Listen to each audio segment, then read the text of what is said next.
CV yang menarik itu malah jangan sampai pakai warna-warna yang mencolok dan desain yang terlalu berlebihan. Pakai saja CV yang ATS seperti itu ya. Jadi apa saja yang dicantumin itu juga jangan bertele-tele, semisal nanti nomor kontak juga nomor telepon, email, dan nama email pun juga jangan pakai yang Alay-alay alay-alay. gitu ya. Iya. Halo semua, kembali lagi dengan saya Ella Disanika di podcast PT Sinergi Antar Nusada. Kali ini kita bersama salah satu orang penting di kantor, yaitu Kakak HRD. Nah, di sini kita akan bahas tentang bagaimana cara sukses berkarir, apa sih yang dilihat oleh HRD saat rekrutmen. Baik, kita langsung sapa aja ya. Halo Mbak Dela, gimana kabarnya Mbak hari ini nih? Gila, baik sekali nih Mbak Ila. Kalau Mbak Ila gimana nih? Alhamdulillah, saya juga baik. Jadi di sini saya mau ngobrol-ngobrol santai. Nah, biasanya kan Mbak Dela ini di sini sebagai HRD ya. Nah, biasanya kan HRD itu sibuk untuk screening CV dan juga wawancara. Nah, hari ini kita akan kupas tuntas untuk rahasia dapurnya ya. Kalau boleh tahu nih, kerjaan Mbak Dela sebagai HRD itu apa saja sih? Iya, kalau di PT Sinergi Antarnusada ini, kalau saya sebagai ARD yang pertama rekrutmen karyawan itu pasti ya. Dan di sini itu rekrutmen karyawan itu ada tahapan-tahapannya. Yang pertama ada tahapan yang buat CV-nya itu, tahapan berkas lamaran. Terus yang kedua ada tahapan tes tulis, itu ada beberapa lah ya tes tulisnya nanti. Nanti kita spill satu-satu nggak apa-apa. Terus yang ketiga ada tes interview dan juga tes prakteknya. Nah, setelah rekrutmen karyawan, ada juga HRD itu untuk menyediakan pelatihan untuk karyawan-karyawannya. Sepertinya kemarin itu kita sudah menyediakan pelatihan APAR. Nah, ya, ya, seperti itu. Jadi kita dilatih untuk bagaimana sih semisal nanti ada kayak api kecil atau apa yang menyebabkan Kejadian gitu. kebakaran. Iya, jadi kita tahu apa namanya langkah pertama yang kita lakukan saat seperti itu bagaimana bisa tahu. Terus juga saya itu semisal kesejahteraan karyawan itu juga tanggung jawab saya. Seperti nanti karyawan itu mendapatkan seragam, BPJS Ketenagakerjaan dan juga BPJS Kesehatan itu juga tanggung jawab saya. Seperti itu. Nah, Iya Mbak Dila, sekarang di sini saya juga mau tanya nih, biasanya kan banyak sekali ya lamaran yang masuk ke PT Sinergi sendiri ya. Nah, untuk HRD sendiri itu kalau misalnya ada lamaran masuk, pertama kali itu yang dilihat itu CV-nya itu yang bagaimana ya Mbak ya? iya, kalau di sini itu ada beberapa poin yang dilihat dari CV. Oh, yang paling pertama adalah pengalaman kerja. Nah, pengalaman kerja itu sangat penting sekali karena apa? Semisal nanti aja kita membuka rekrutmen karyawan Iya. di bidang digital marketing. Nah, kita pasti melihat orang itu sudah pernah mempunyai pengalaman kerja di bidang Tidak itu itu ya. atau tidak. Jadi kan kayak pengalaman kerja itu sangat penting karena apa? Semisal nanti dia mengerjakan pekerjaannya atau job, Iya. job desk-nya di sini nanti bisa maksimal. Ya, poin yang kedua adalah pendidikan dan juga nilai. Itu juga sangat penting karena apa? Nanti semisal asal sekolahnya juga itu bagus, akreditasinya juga bagus, nanti kan juga bisa membawa kayak apa ya namanya? Karakter mereka, misal atau sifat atau kepribadian mereka kan juga bisa mempengaruhi. Di dunia kerjanya. Iya, seperti itu. Nah, ada juga yang poin ketiga itu usia.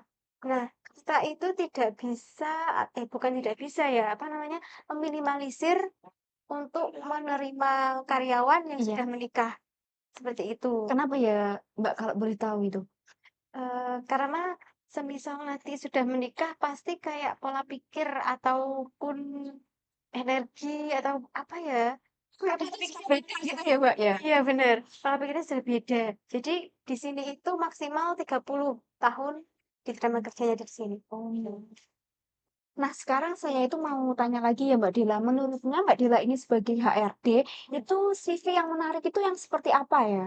Kira-kira itu CV yang bagaimana? Mungkin bisa bagi tips pada teman-teman juga biar tahu mereka itu kalau buat CV itu yang seperti apa, kayak gitu ya Mbak. Menurut saya, CV yang menarik itu malah jangan sampai pakai warna-warna yang mencolok. dan desain yang terlalu berlebihan. Pakai saja CV yang ATS seperti itu ya. Jadi apa saja yang dicantumin itu juga jangan bertele-tele, semisal nanti nomor kontak juga nomor telepon, email, dan nama email pun juga jangan pakai yang Alay-alay alay-alay. gitu ya? Iya, kalau misal pakai yang nama panjang kita aja, itu sudah cukup. Nah, juga pendidikan yang paling penting, keterampilannya juga, dan juga soft skill dan juga hard skill-nya, seperti itu. Pengalaman kerja juga sangat penting. Iya, bener sekali Mbak Dila. Iya. Nah, jadi buat teman-teman yang masih emailnya ini masih namanya alay-alay, sudah diganti.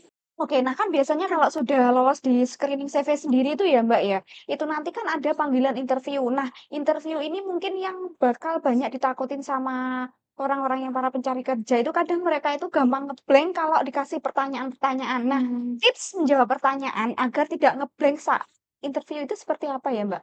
Iya, tips dari saya di saat, interview biar tidak ngeblank ataupun jawabannya ngalor ngidul. Nah, itu di saat HRD bertanya, itu jawab saja apa yang kamu ketahui. Nah, dan juga percaya diri untuk menjawabnya. Jadi nggak usah ragu, semisal nanti ada pertanyaan-pertanyaan apapun itu, pasti nanti HRD ataupun yang nanti menginterview kalian itu pasti juga tahu arah arah jawaban kalian itu bagaimana. Seperti itu. Iya, bener. Oke nih Mbak Dela, saya mau tanya, buat mereka-mereka ini yang sudah diterima kerja di sebuah perusahaan, itu bagaimana cara mereka agar cepat berkembang di perusahaan tersebut itu seperti apa ya Mbak? Tolong dikasih penjelasan atau tipsnya, seperti itu. Iya, kalau di sini nanti saya biasanya juga menyediakan, pelatihan, semisal nanti dari divisi digital marketing misalnya ya, nanti, kepala divisinya bisa mengajukan pelatihan ke saya, dan nanti saya juga bisa mengajukan ke manajemen untuk melakukan pelatihan tersebut. Jadi nanti semisal ada karyawan yang ingin mengembangkan soft skill atau hard skill-nya di bidang apapun itu, bisa mengajukan pelatihan dan nanti bisa dilakukan pelatihan itu. Oh ya, seperti itu ya Mbak Dila. Nah, kadang itu kan ada ya Mbak di perusahaan itu karyawan itu yang mungkin ya udah karyawan lama gitu, udah bekerja. Nah, mereka itu stuck berhenti di situ aja. Jadi itu bagaimana ya Mbak cara mereka berkembang kalau mereka hanya stuck di situ-situ aja gitu? Iya, kalau kalau menurut saya untuk stuck atau tidaknya itu tergantung diri masing-masing sih ya. Ya, soalnya kalau di sini menurut saya nggak ada yang stuck. Jadi semisal nanti per divisi itu ada beberapa orang, pasti mereka itu juga berkembang bersama-sama. Jadi kalau ada job desk yang dikerjain bersama itu kan pasti dia juga kerja sama, terus tukar pikiran seperti itu kan. Jadi kita bisa mengembangkan Potensi gitu ya. iya, mengembangkan betul, ya mengembangkan potensinya juga bareng-bareng seperti itu. Wih, mantap sekali nih masukan-masukan dari Mbak Dila ini buat kita yang pekerjaan. Mungkin dari Mbak Dila ada pesan-pesan yang bisa disampaikan ke teman-teman semuanya? Iya, oke, pesan terakhir dari saya, ingat di dunia kerja itu, setiap langkah kecil untuk pengembangan diri sangat penting, jangan ragu untuk terus belajar dan juga berkembang. Sudah, Mbak Ella. Terima kasih banyak Mbak Dila atas ilmu hari ini yang sudah di-share kepada kita semua, buat sendiri semua yang membutuhkan tips tadi bisa kita share ke teman-teman next di episode selanjutnya.